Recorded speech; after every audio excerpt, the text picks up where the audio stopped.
Allahu Akbar, Allahu Akbar. Tiupan pertama itu diiringi oleh tiupan yang kedua. Ayat ke-8, hati manusia pada waktu itu merasa sangat takut.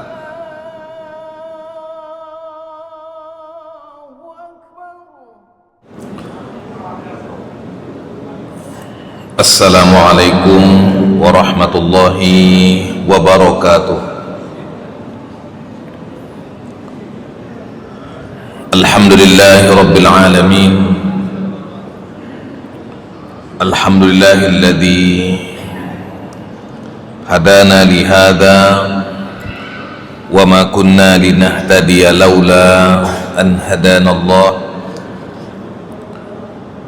Ashhadu an la ilaha illallah wahdahu la syarika lah wa ashhadu anna Muhammadan abduhu wa rasuluhu alladzi la nabiyya ba'dah.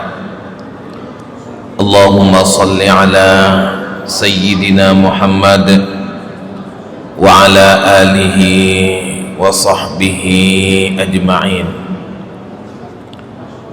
Subhanaka la ilma lana illa ma 'allamtana innaka antal alimul hakim wa tub 'alaina innaka antat tawwabur rahim. Rabbana hab lana hukman wa alhiqna bis salihin. Allahumma anfa'na warfa'na wa barik lana bil Qur'an ya arhamar rahimin. Rabbi shrah li sadri wa yassir li amri wahlul 'uqdatan min lisani yafqahu qawli. Jamaah Maghrib rahimahumullah, hadirin dan hadirat serta para pendengar Radio Baitur Rahman dan RRI yang dirahmati oleh Allah Subhanahu wa ta'ala. Sambil kita menunggu saat tibanya azan Isya, mari sama-sama kita berniat iktikaf, berdiam diri dalam Masjid Raya Baitur Rahman dengan kita memperbanyak tasbih, tahmid, takbir, tahlil, berselawat kepada Rasulullah Muhammad sallallahu alaihi wasallam dalam rangka kita meningkatkan keimanan dan ketakwaan kita kepada pencipta, pengatur, penguasa alam semesta.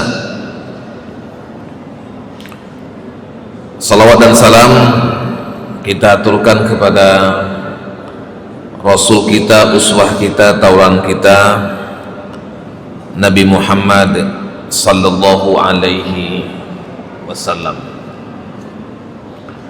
Jamaah Maghrib rahimakumullah, mari sama-sama kita mendengarkan kalam-kalam ilahi dalam surat An-Nazi'at ayat ke-6 sampai ke-14. A'udzu billahi minasyaitonir rajim. Bismillahirrahmanirrahim. Yauma tarjufur rajifah tatba'uha ar-radifah qulubun yawma idzin wajifah absaruha khashi'ah yaquluna a inna lamarduduna fil hafirah a idza kunna idhaman nakhirah qalu tilka idzan karratun khasirah fa innama hiya zajratun wahidah fa idahum bisahirah. Kalau kita lihat terjemah dari ayat-ayat yang tadi kita bacakan, ayat ke-6 dalam surat An-Nazi'at,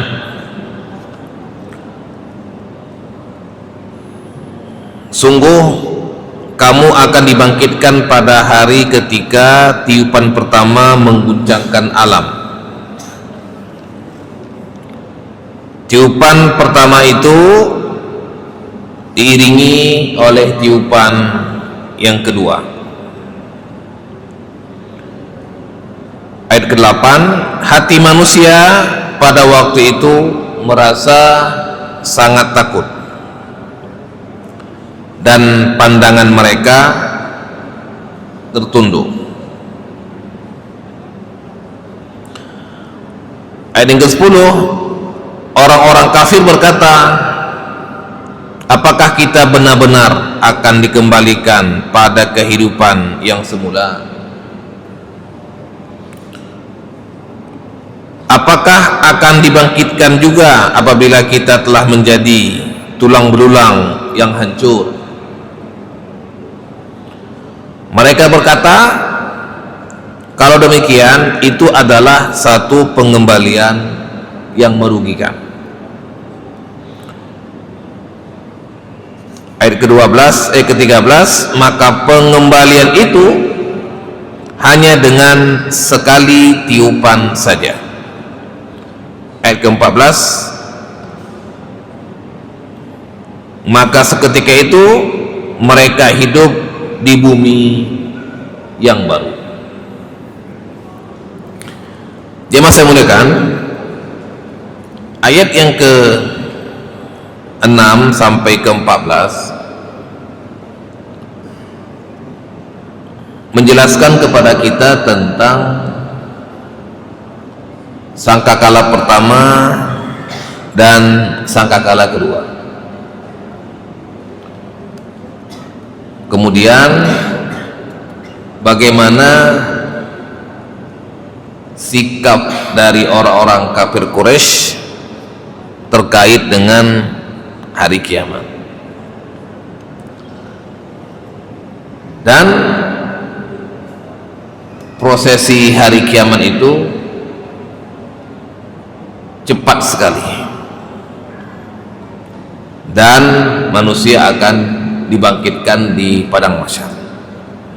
Nah, ini kira-kira penjelasan umum tentang surat An-Nazi'at ayat ke-6 sampai ayat ke-14.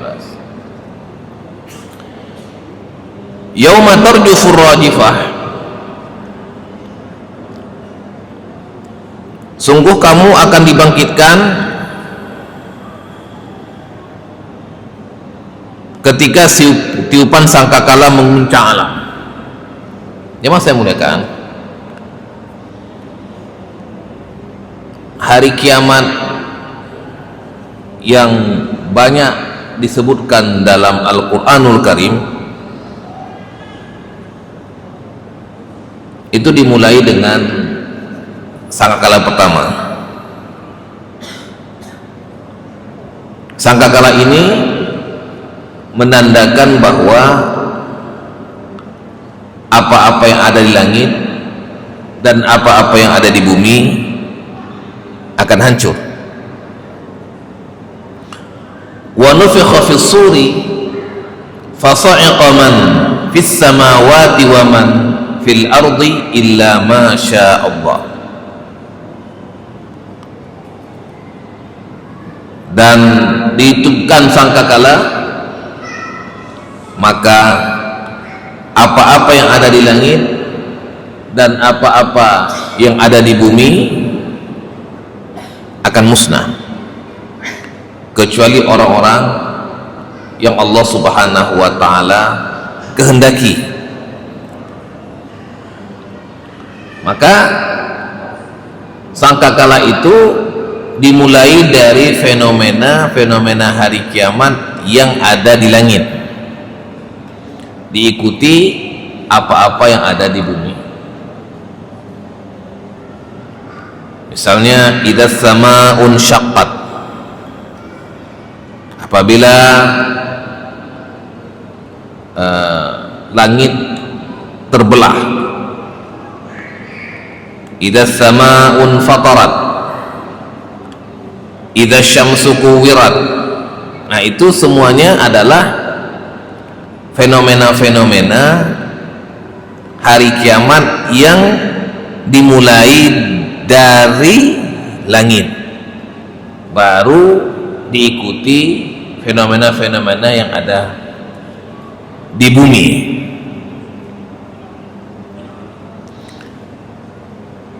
Yauma tarjufur rajifah,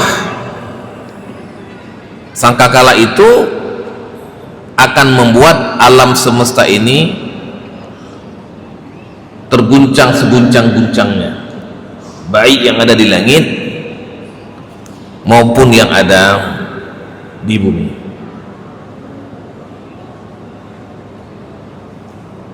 Dan ini gambarannya sangat banyak, terutama di juz 30 ya, di surat An-Nazi'at ini, fa idza ja'atis tammatul kubra, fa idza ja'atis sakhah, idza syamsu kuwirat wa idza nujumu kadarat, idza samaa'un fatarat wa idzal kawakibu intatharat, al-qari'ah mal qari'ah wa ma adraka mal qari'ah yauma yakunun nasu kal farashil mabthuth, idza zulzilatil ardu zilzalaha wa akhrajatil ardu athqalaha. Jadi yang di juz 30 ini banyak menjelaskan kepada kita tentang fenomena-fenomena terguncangnya alam semesta ini, baik yang ada di langit maupun yang ada di bumi ya.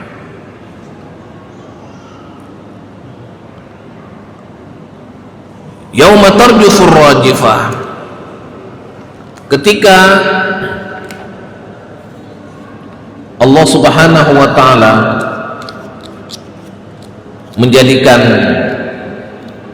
apa-apa yang ada di langit dan apa-apa yang ada di bumi hancur lebur, illa man sya'allah, kecuali siapa-siapa yang Allah Subhanahu wa ta'ala kehendaki. Termasuklah di situ Jibril alaihissalam, malaikat Israfil, malaikat Israil. Tapi pada akhirnya semuanya akan hancur, akan musnah. Wa yabqa wajhu rabbika dzul jalali wal ikram. Dalam riwayat disebutkan ketika langit sudah hancur lebur, bumi juga sudah hancur lebur, semua yang ada di langit dan semua yang ada di bumi musnah semuanya. Allah berkata kepada Israel, wahai Israel, siapa yang tersisa dari hamba-hambaku yang ada di langit dan di bumi? Kata Israel, semuanya sudah musnah ya Allah, kecuali aku dan Israfil. Kata Allah kepada Israel, wahai Israel, cabut nyawa Israfil. Setelah itu Allah Subhanahu wa ta'ala berfirman kepada Israel, wahai Israel, siapa lagi yang masih ada di alam semesta ini? Kata Israel, sudah tidak ada lagi Allah kecuali aku. Kata Allah kepada Israel, wahai Israel, mati kamu sekarang. Maka wa yabqa kullu man 'alaiha fan, semua yang ada di langit dan semua yang ada di bumi akan binasa, akan punah. Kullu man 'alaiha fan wa yabqa wajhu rabbika dzul jalali wal ikram. Maka yang kekal adalah zat Allah dzul jalali wal ikram, yang memiliki kemuliaan dan keagungan. Sampai di sini sangkakala pertama selesai. Kemudian Allah Subhanahu wa taala menghidupkan Israfil untuk meniupkan sangkakala yang kedua, yang nantinya semua makhluk Allah Subhanahu wa taala yang namanya manusia akan dibangkitkan.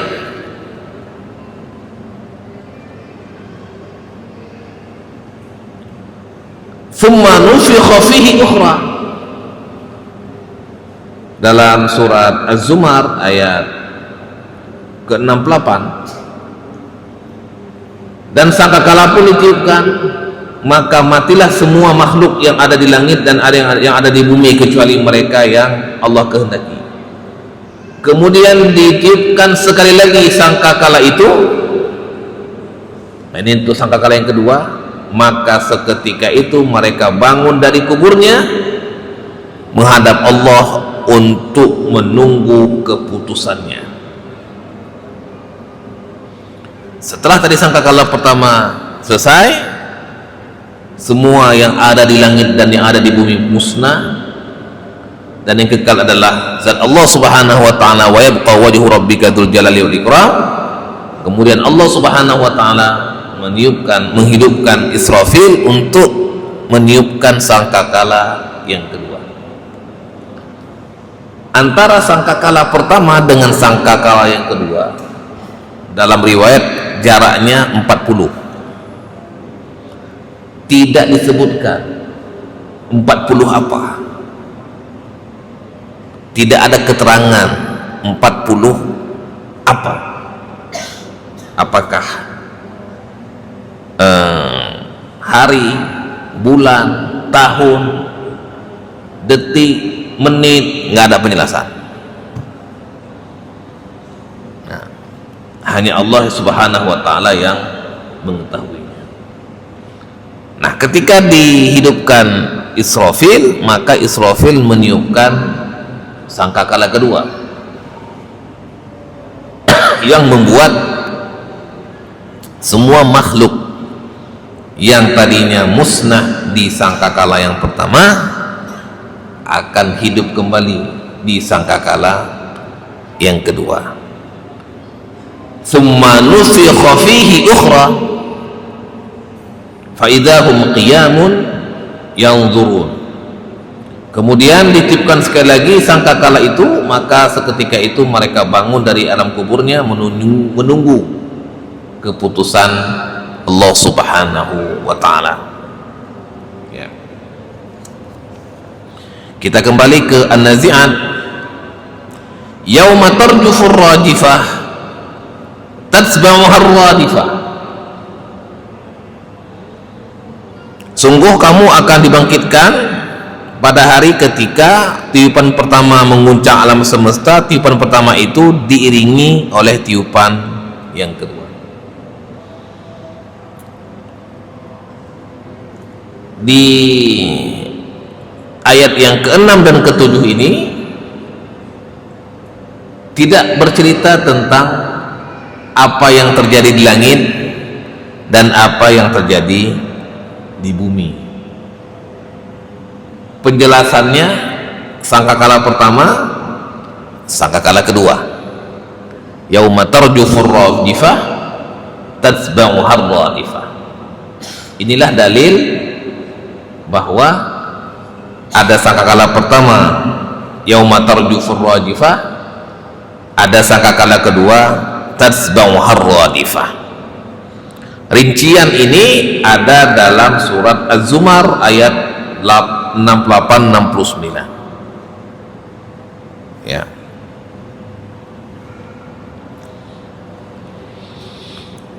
Apa yang nanti Allah Subhanahu wa ta'ala berlakukan, mulai dari bangun dari alam kubur, kumpul di mahsyar, ada hisab amal, ada timbangan, ada syafaat,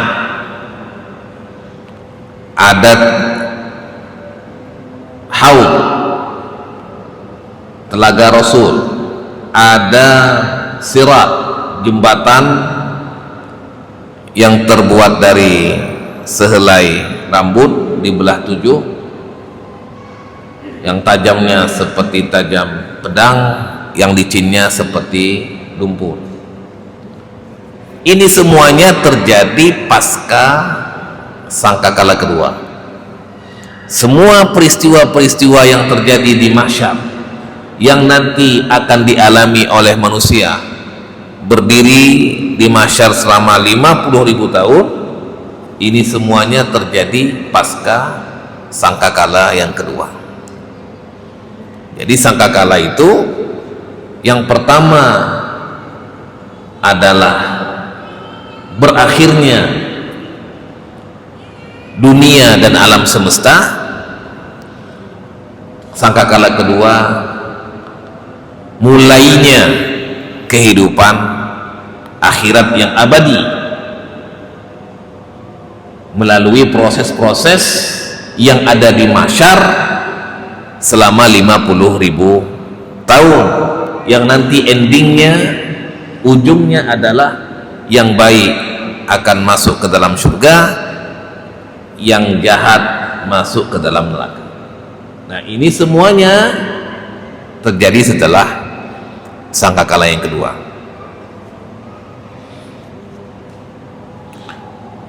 Jemaah saya muliakan, ayat yang ke-8, qulubu yawma idzin wajifah absaruha khasyi'ah. Hati manusia pada waktu itu sangat takut, pandangannya tunduk. Ini adalah di antara ayat-ayat yang bercerita kepada kita tentang bahasa tubuh, kondisi badan. Terkadang Allah Subhanahu wa ta'ala menceritakan tentang kondisi kepala. Walau tara idil mujrimuna nakisu ru'usihim inda rabbihim. Tidakkah engkau melihat orang-orang yang berdosa itu menundukkan kepalanya? Ini kepala.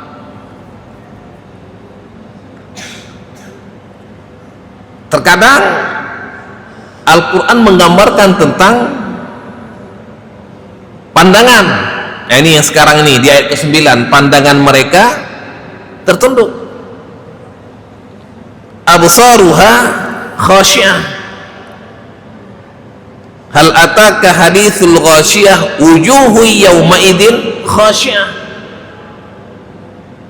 Kalau di Al-Ghasyiyah wajah mereka yang tunduk, kalau di sini pandangan mereka yang tunduk. Pandangan bagian daripada wajah. Kalau wajah mencakup semua. Karena di sini wajah menggambarkan simbol. Orang kalau senang, bahagia, wajahnya berseri-seri. Kalau wajahnya tertunduk, tidak gembira, ria, itu tanda tidak bahagia. Jadi Al-Quran di ayat ke-6 dan ke-8 dan ke-9 ini menjelaskan kepada kita tentang kondisi hati dan kondisi pandangan, yang kalau kita lihat dalam ayat-ayat lain, kepala, mata, telinga, mulut, tangan, kaki, itu nanti dia akan bersaksi, dia akan bicara, dia akan bersikap. Memang hari ini anggota tubuh kita biasa-biasa saja, tanpa terasa. Mau kita tahu nggak tahu, mau sadar nggak sadar, dari mulai ujung rambut sampai ujung kaki kita, itu nanti dia akan bersikap, dia akan berbicara, bersaksi. Nah, Al-Quran menggambarkan kepada kita bagaimana bahasa-bahasa anggota tubuh.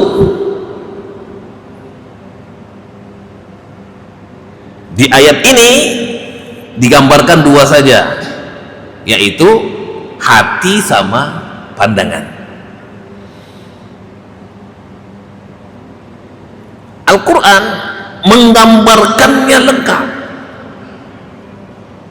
sampai ke ubun-ubun ini juga Allah Subhanahu wa ta'ala jelaskan, nasiyatin kadibatin khati'ah, ubun-ubun. Kaki bersaksi, yauma tasyhadu alaihim alsinatuhum wa arjuluhum. Jadi artinya apa? Dari yang paling atas sampai paling bawah akan bersikap. Nah, di sini ada lagi tangan, telinga. Nah, ayat ke-8 ini menjelaskan tentang hati manusia pada waktu itu sangat takut. Qulubun yauma idzin wajifah. Hati itu apa yang ada dalam jiwa kita, apa yang kita rasakan dalam psikologi kita, yang nantinya akan terpancar dalam anggota tubuh. Kalau hati kita baik, akan terpancar kebaikan itu dalam anggota tubuh lain. Sebagaimana kalau hati kita tidak baik atau hati kita dalam kondisi tidak tenang, maka akan memancarkan ketidaktenangan dan ketidakbaikan itu kepada anggota yang lain.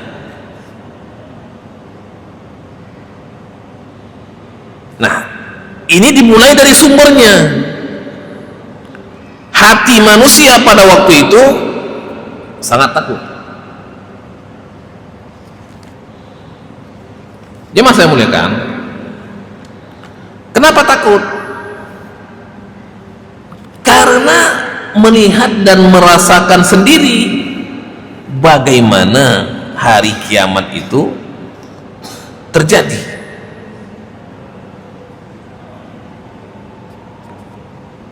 Adapun orang yang beriman, dia nggak takut. Wa man jaa'a bil hasanati falahu khairun minha wa hum min faza'i yauma idzin aminun. Barang siapa yang membawa kebaikan, maka dia akan mendapatkan balasan dan yang lebih baik daripadanya. Sedangkan mereka, yaitu orang yang melakukan kebaikan ini, merasa aman dari kedahsyatan hari kiamat. Jadi kalau yang tadi dia hatinya takut, Kenapa? Karena dia nggak mengimani akan adanya hari kiamat. Sedangkan orang yang beriman dan selalu melakukan kebaikan, justru dia tidak takut. Kenapa? Karena dia yakin apa yang terjadi hari ini itulah dulu yang dia yakini waktu di dunia. Sehingga wahum min faza'in yauma idzin aminun. Mereka merasa aman dari kedahsyatan hari kiamat. Nah, ini kan suasana hati yang berbeda. Yang satu takut, yang satu lagi aman. Surat An-Naml ayat 89. Jemaah saya muliakan, absaruha khasyi'ah. Kalau yang tadi hatinya takut, sekarang yang kedua pandangannya tertunduk, malu. Nah, pandangan ini kan tampakan luar. Kalau hati bagian dalam, kalau pandangan itu tampakan luar. Artinya jemaah saya muliakan, hari kiamat itu akan memberikan kepada kita gambaran, baik gambaran dalam kita maupun gambaran luar kita. Gambaran dalam itu di hati, gambaran luar dalam ayat yang ke-9 ini adalah pandangan. Tapi apakah gambaran luar itu pandangan saja? Tidak. Sebagaimana tadi saya katakan, ada kepala, ada mata, ada telinga, ada mulut, ada bibir, ada tangan, ada kaki, ada kulit, ada punggung. Semuanya akan bersikap. Tapi yang di dalam itu akan menentukan apa yang akan nampak di luar. Baik di dalam, baik di luar. Nggak baik di dalam, nggak baik di luar. Jadi tanpa sadar hari kiamat itu akan menampakkan kepada kita kondisi dalam hati kita dan kondisi luar fisik kita. Mudah-mudahan kita semuanya dirahmati oleh Allah Subhanahu wa taala pada hari itu. Hati kita baik, hati kita aman, dan begitu juga anggota tubuh kita juga dalam kondisi yang baik. Amin ya rabbal alamin. Subhanakallahumma bihamdika asyhadu an la ilaha illa anta nastaghfiruka wa natubu ilaik. Wassalamualaikum warahmatullahi wabarakatuh. أعوذ بالله السميع العليم من الشيطان الرجيم. بسم الله الرحمن الرحيم. لقد جاءكم رسول من أنفسكم عزيز عليه ما عنتم حريص عليكم